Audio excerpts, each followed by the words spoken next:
So we can move on to the next speaker, who is Sebastian Kocar. Sebastian is a PhD candidate at the Center for Social Research and Methods at the Australian National University. He specializes in survey methodology, data analytics, data confidentiality protection, and higher education research. In his PhD research projects, Sebastian investigates survey errors, including non-response and measurement errors, with a particular focus on online panels and web surveys.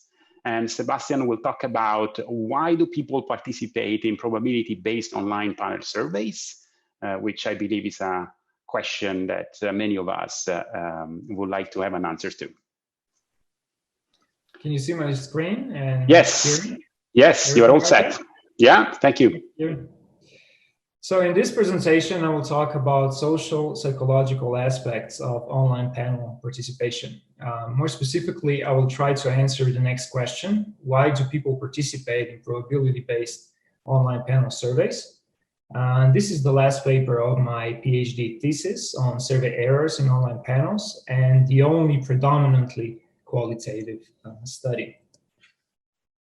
So this was a joint project between the ANU Center for Social Research and Methods and the Social Research Center from Melbourne, Australia. I would like to use this opportunity to thank all ANU and SRC researchers and qualitative interviewers who have contributed to this project, as well as the Life in Australia research participants. So this is a slightly different study on participation in online panels. The main aim of this project was to understand why people join a probability-based online panel and why they participate in month-to-month surveys.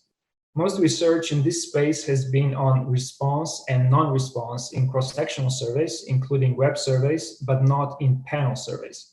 I would like to provide evidence on why people agree to join an online panel, why they respond to surveys, or even more importantly, why they skip waves. We also need to know more about why they stop responding or leave the panel by opting out. Since it is important to go deeper into their motivation and find practical panel recruitment and maintenance solutions, it would be useful to connect their responses with the existing social psychological theories on survey participation and to determine if those theories apply to surveys in a panel or longitudinal settings, including probability-based online panels. Last, we've done some preliminary investigation into the association between personalities and survey completion patterns.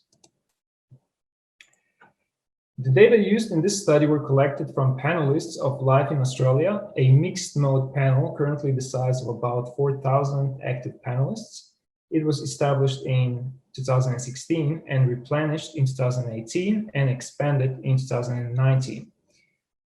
There are three main components of this particular study. First, Life in Australia panelists were asked about what being a part of the panel meant to them and what motivated them to participate in the surveys. This open-ended question was asked in a regular panel survey, and the data were collected from about 1,600 respondents. Second, qualitative interviews were conducted with 15 Life in Australia panelists. They were asked questions about their motivation, barriers, recruitment to the panel, participation in surveys, and attrition, with a focus on social psychological drivers of their participation.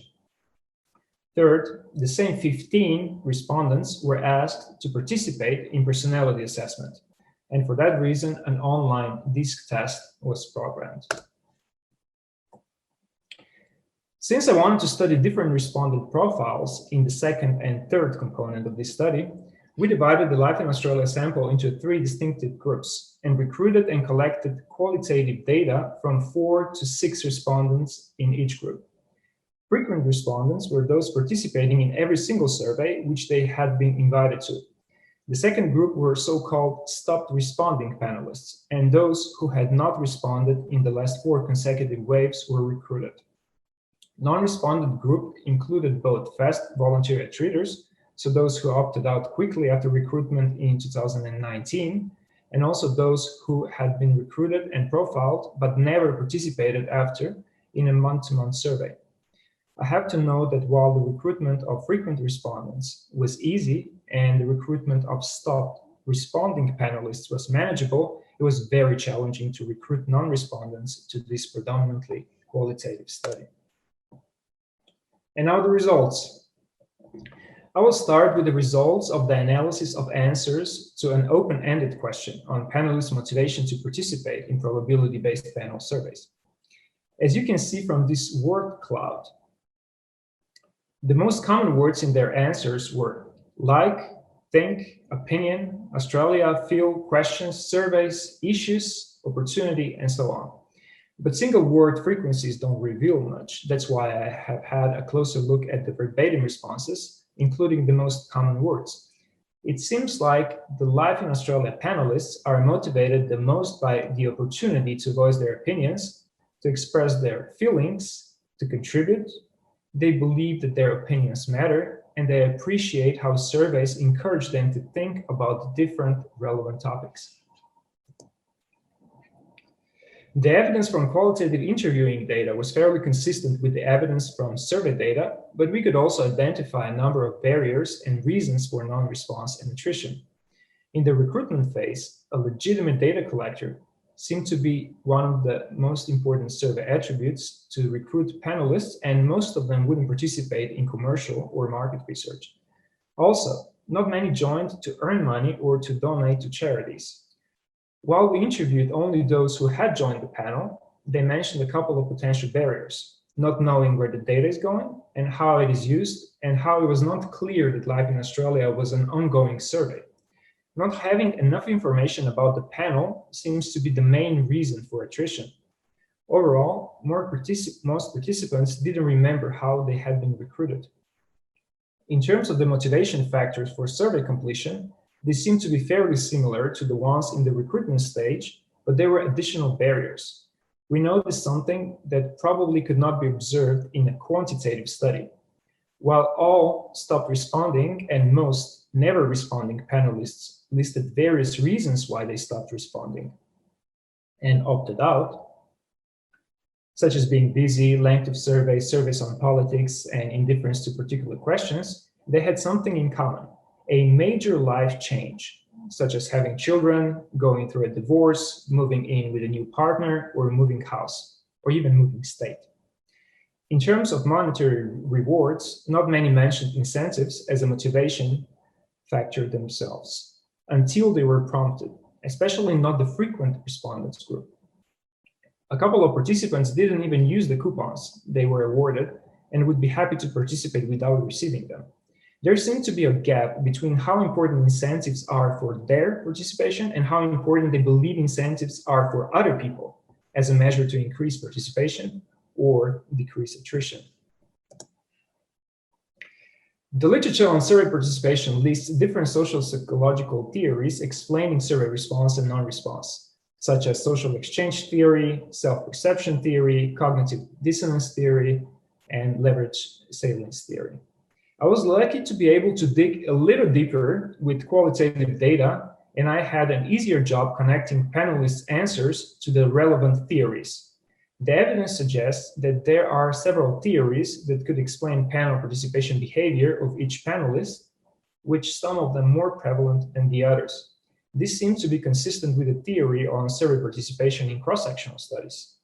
In the recruitment phase, contacted respondents tend to make shallower, quicker decisions to join the panel, and authority as one of heuristic principles has quite an influence, besides survey topic.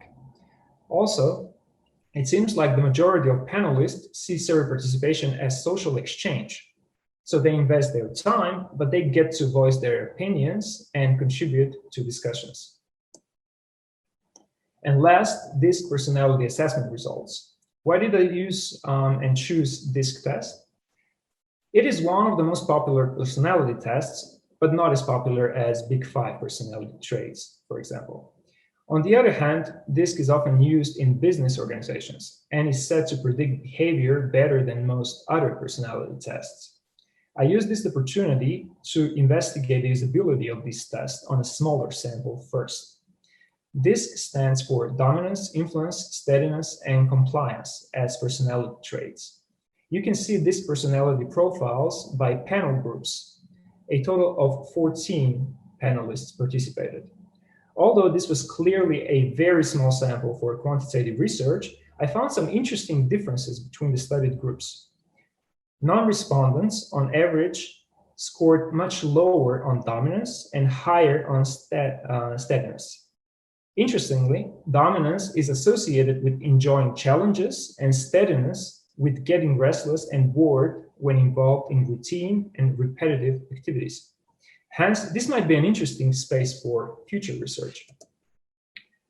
To sum up, just like I anticipated, qualitative interviews indeed help understand panelists' motivation and barriers better, and they reveal otherwise hidden facts that drive panelists' response behavior. Therefore, I would suggest online panels to carry out this kind of research to have more information about their panelists' panel experience, to improve their panel management strategies.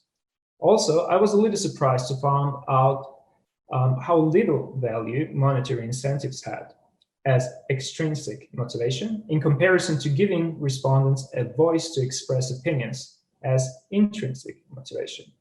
That was even more apparent with frequent respondents. Social exchange theory seemed to explain panel participation much better than economic exchange theory, and some panels could reconsider paying some panelists for survey participation. And lastly, personality assessment results show that there is a potential to use this test to understand and maybe even predict panel response behavior. Thank you. Thank you very much, Sebastian. So I'm looking at the chat for questions. If anybody wants to start.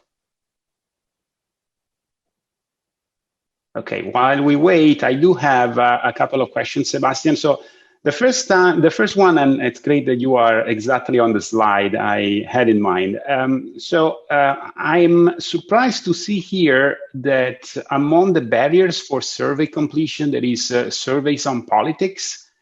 In relation to the fact that one of the reasons why people want to participate to these type of surveys is because they want to voice their opinion. Don't you see the two things contradicting each other a little bit?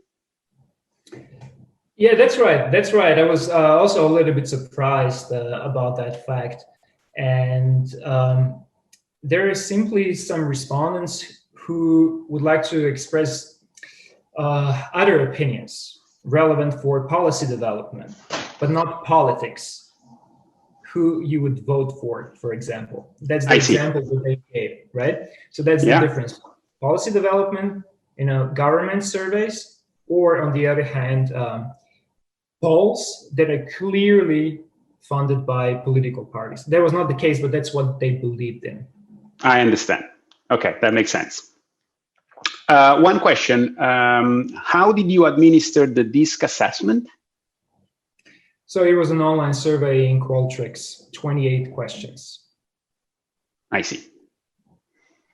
And very straightforward. Sorry to interrupt you. So no, go ahead. Qualitative interview, they were asked to complete that DISC test online. I see.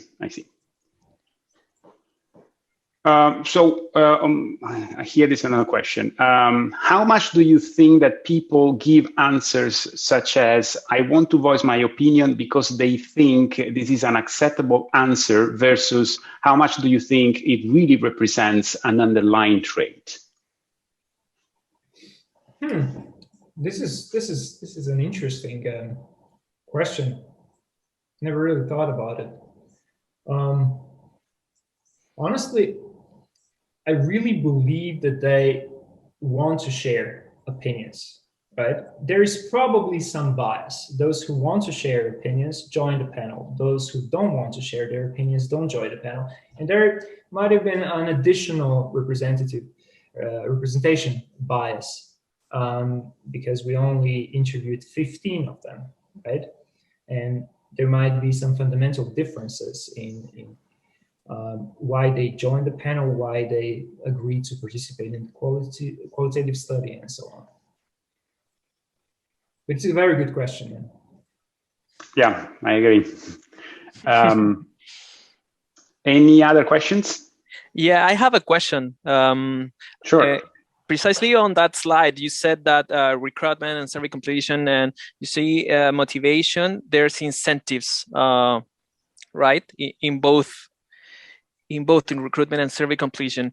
But you said later that the economic exchange theory was not explaining why people participate in probability-based panels.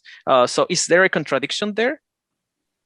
No, not really. So some of them mentioned incentives, but that was not the most important motivation factor.